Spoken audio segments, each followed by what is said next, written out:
that I know what he'll do, but I've never met him. I've never seen him, but I'd love to talk to him. Stephen A., should the new commissioner reconsider the ban? Absolutely. I've been on the record saying that, and I know that I'm in the minority to some degree. I don't care. A lot of people heard me on Mike and Mike this morning. I'll restate my position here because I've said it on many occasions. I stand by it. I think it's cruel what's being done to this man. I've always felt that way. I know that he was an habitual liar. I know that he gambled on baseball, even though he claimed that he never bet to lose. He always bet to win, bet on himself. I know that it's the hardcore rule, lifetime ban. It's supposed to be so sacred with Major League Baseball. Can we get something out of the way right now? Yeah. There is nothing sacred about Major League Baseball in this day and age. It has been contaminated over the last couple of decades without question. PED use and the like. When you've got a Mark McGwire who shows up on Capitol Hill and can't even acknowledge that he's pleading the fifth, he's not here to talk about the past. When you got Sammy Sosa talking about America has been very, very good to me, needing an interpreter. When you've got Barry Bonds, you know, allegedly doing what he did with a cream and a clear, you know, that's all I used, but I didn't know, and all of this other stuff. There have been too many things that have transpired to sit up here and act all sanctimonious with your chest stuck out like you're above board to keep Pete Rose out of the game of baseball the way that they have. It has been plus 25 years. Murderers have been treated better. Child molesters have been treated better. Crooks have been treated better. I mean, the list goes on and on. And I just look at it, Skip. All-time hits leader, games played, at-bats, singles, outs, 3 World Series rings, 17 All-Star appearances, MVP award, 2 Gold Gloves, Rookie of the Year, and the 17 All-Star appearances won equaled at 5 different positions: second base, left field, right field, third base, first base. Greatest nickname in the history of sports, Charlie Hustle. And oh, by the way, you milked his presence, okay, to sit up there and generate millions upon millions, not just in dollars, but in interest in terms of bodies in the sport of baseball. And last but not least, the All-Star game is this year in Cincinnati. And lo and behold, who's been invited? Who's been allowed to come and participate in the activities? It's Pete Rose. You think his presence and what it will do to generate interest in Major League Baseball's All-Star game and the money that they'll generate because of his presence has nothing to do with their willingness to have him come on board? It's ridiculous, man. It's just so excessive to me. All I'm saying is that I know that everything, the facts speak for themselves. The man was wrong, but this is America. It's been over 25 years. I'm not sitting there trying to defend what he did because there is no defense. But enough's enough, man. I'm not only a supporter of the Commissioner, Rob Manfred, reinstating him so the Baseball Writers of America can vote on whether he's inducted into the Hall of Fame or not. I would have no problem whatsoever if he got a job in Major League Baseball. If Mark McGwire can work in Major League Baseball, so can he.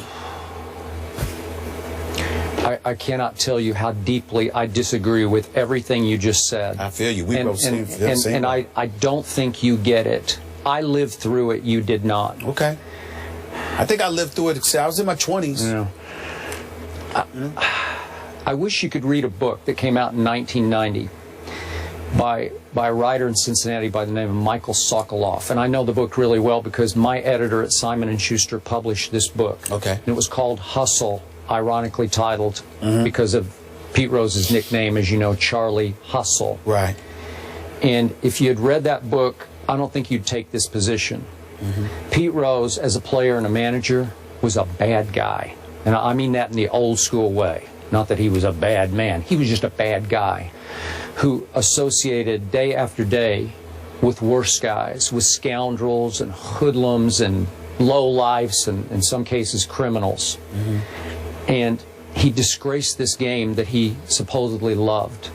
He threatened the very core of the game, which is its integrity, because not only did he say he bet for, some have made the case that he did bet against, and this went on when he was a player, especially in his later years with the Philadelphia Phillies. Has that been proven? Nope, has not been proven, but it has been expressed by many people who covered him.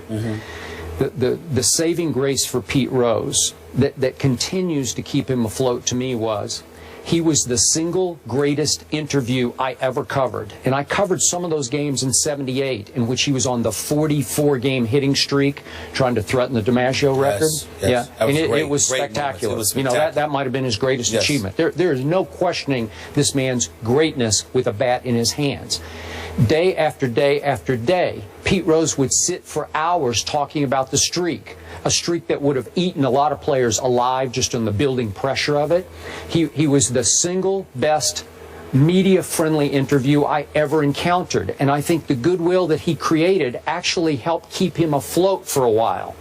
But when it came true, when you say, oh, he only bet for his team as a manager, remember, to the gamblers in the gambling community, that can be a signal, because when you don't bet for your team, that's signaling people, oh, you don't think you're going to win today. So it's just, to me, as egregious as betting against your team.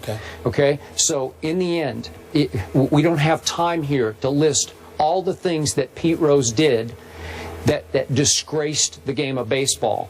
But it was so deep and so egregious, and to me so lasting, that there are certain things you cannot forgive. And Pete Rose lied about it, and he lied, and he lied, and he lied about it. And then finally in 2004, he came clean. Why? To make money, because he wrote a book saying, My Prison Without Bars, and he wanted to sell a whole lot of books in which he confessed, you got me, yes, I did bet on baseball. Go ahead. My problem with your explanation is that, first of all, he lied because he knew what was going to happen, because what was going to happen is exactly what has happened. Had he came forward, he would have been treated in the same fashion. That's number one. Again, I'm not condoning it, because he deserves to be punished. My point is, when he comes out with the book, why? What else is he doing?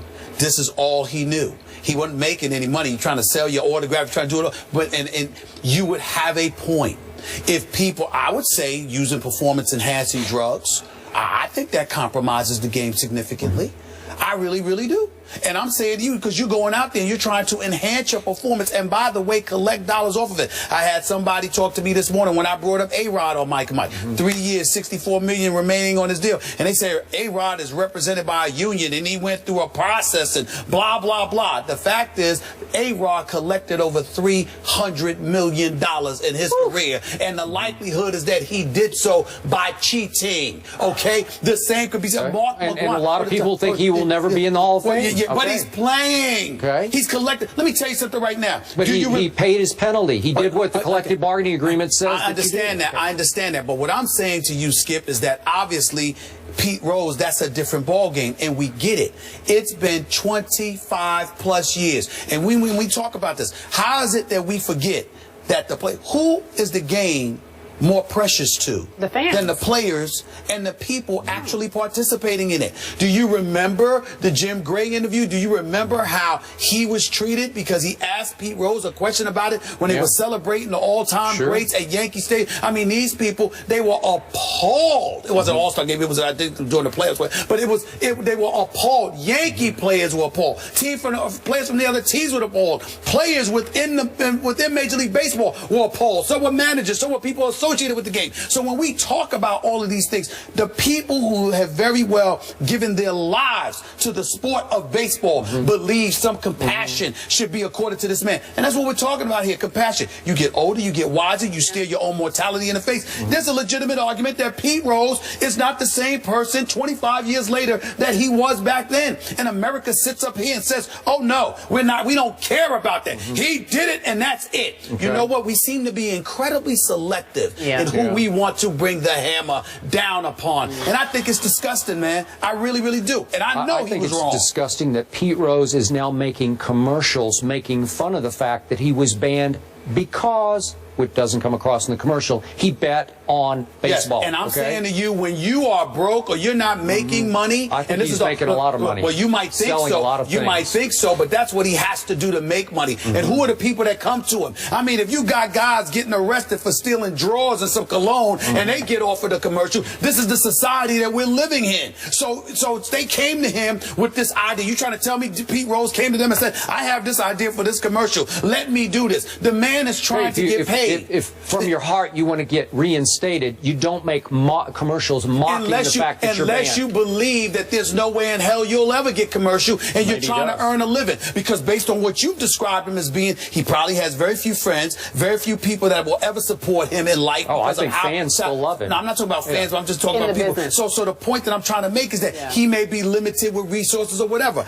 I'm talking about the issue of compassion. I am not challenging what anybody is saying about who he was and what he did. But 25 years later, with the things that we have seen transpire in the world of professional sports, and particularly Major League Baseball, and you're going to sit up there on your high horse and act like, oh my Lord, we don't want him as a part of it. How about those Hall of Famers? We have, some would argue, we've got racists that are Hall of Famers. We've got crooks that are Hall of Famers. No, they wouldn't argue. We do. All right, so my point is, we do. But they're in the Hall of Fame. But God forbid that Pete Rose gets there. What's the sanctimonious? He wasn't just a gambler. He bet on the game. He bet for, and some did he bet as a player? That's I can tell you that. Is there fact? Has it been he's been banned from the game because of what he did as a manager, right? There have been reports. Has he been banned because of what he did as a manager? Yes, as a manager. Not as a player. So as a player, this dude is one of the all-time greats. It's undisputed. It's undisputed. Oh, well, it's beyond undisputed. But this man was so great, he thought he was bigger than the game. He could do whatever he wanted, even though it might shame the game. And I don't want Rob Manfred to grant him an audience. Well, Rob Manfred doesn't need to speak to Pete Rose. He needs to look at the facts. He needs to read the books that were written about Pete Rose. He needs to study what all the facts are. He knows all the facts. What he needs to do is... he might not yet. He might not have studied it. He said he never studied the case, but who the hell in baseball don't know about Pete Rose? Let's stop it. You need to go back and read the Dowd report. In the end, what it comes down to, the facts aren't to be disputed. Do you have compassion after 25 years, or are you a proponent of the death penalty? Period. That's what it comes down to. He didn't die. What he just doesn't get to come back into baseball. Figuratively speaking, y'all want him to have the death penalty, but there's a whole bunch of people that deserve it that don't have it. That's all I'm saying. He still functions. He still signs autographs. He still makes appearances all over the country. He still goes to Cooperstown and does his autograph stand. Does he do that on his own? Sure. But that's not the death penalty. I'm saying but that's not something that nobody stops him from doing that. Major League Baseball condones or endorses. They tolerate it because they have no choice. I'm saying this man deserves to be back in the Hall of Fame. I'm saying that when you have so many unsavory characters in the sport of Major League Baseball, how about exercise some compassion for him, especially when his very own contemporaries wish that he would get it. They are the ones that, now if they stood up in unison and said, we want no part of him, that would be different. There are an abundance of baseball players in Major League Baseball that sit there and say, look, man, enough's enough. We get it. We got but I haven't counted. There are also a whole bunch who say no. All right, well, then let them vote on it. I'd be a proponent of that.